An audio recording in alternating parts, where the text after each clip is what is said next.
Pozo fluyente.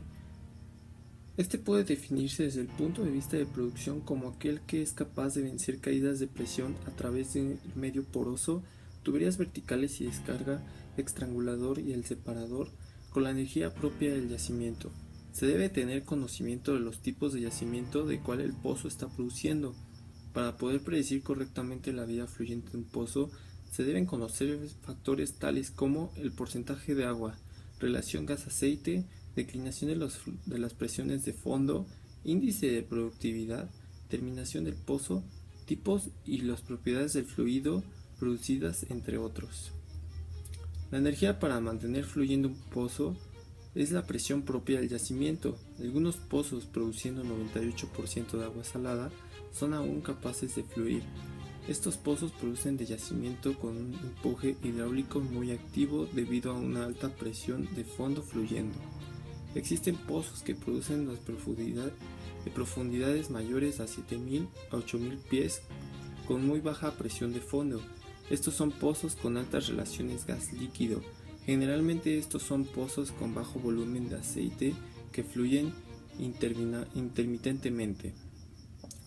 Ya que el gas sirve para aligerar el gradiente fluyente del fluido producido y la relación gas-líquido disminuye al incrementarse el porcentaje de agua, resulta evidentemente por qué el pozo deja de fluir por tales circunstancias.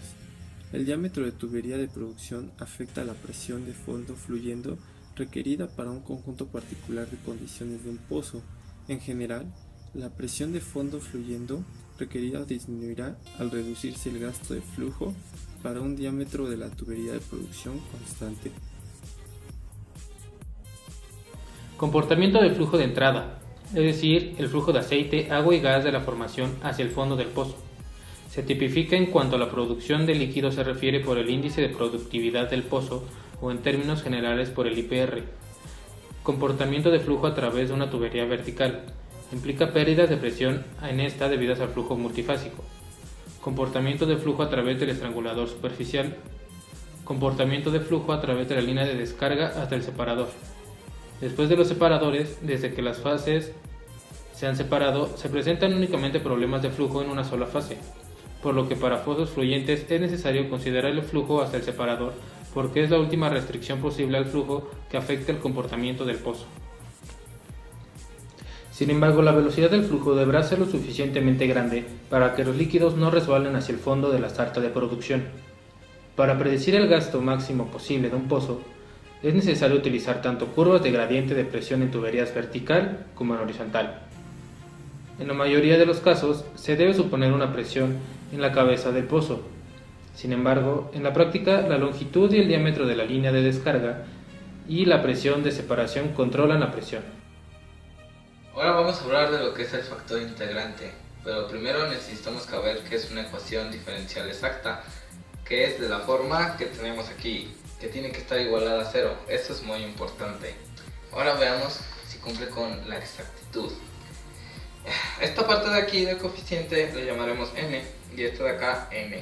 Ahora, igualando sus derivadas parciales m respecto a y y n respecto a x, vemos que es igual, por lo que podemos concluir que esta ecuación diferencial es exacta. Pero ¿qué pasa si ahora multiplicamos esta ecuación por el factor x cuadrada? Ahora tenemos que la ecuación diferencial que resultó ya no es exacta. La definición de qué es el factor integrante, el cual, teniendo la ecuación diferencial de esta forma, el factor integrante es una función que al multiplicarla por la ecuación, esta nos va a dar la exactitud, dado que esta ecuación no lo sea anteriormente.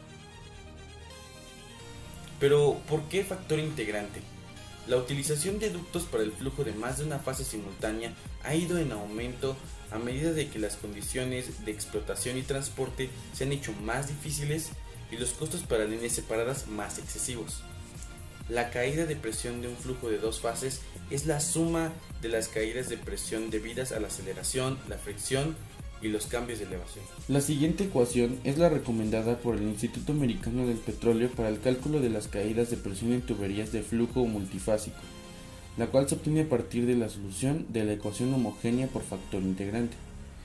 Tenemos que delta P por 3.4 por 10 a la menos 6 por FLW, donde L es la longitud en pies, W es el ritmo del flujo líquido y vapor,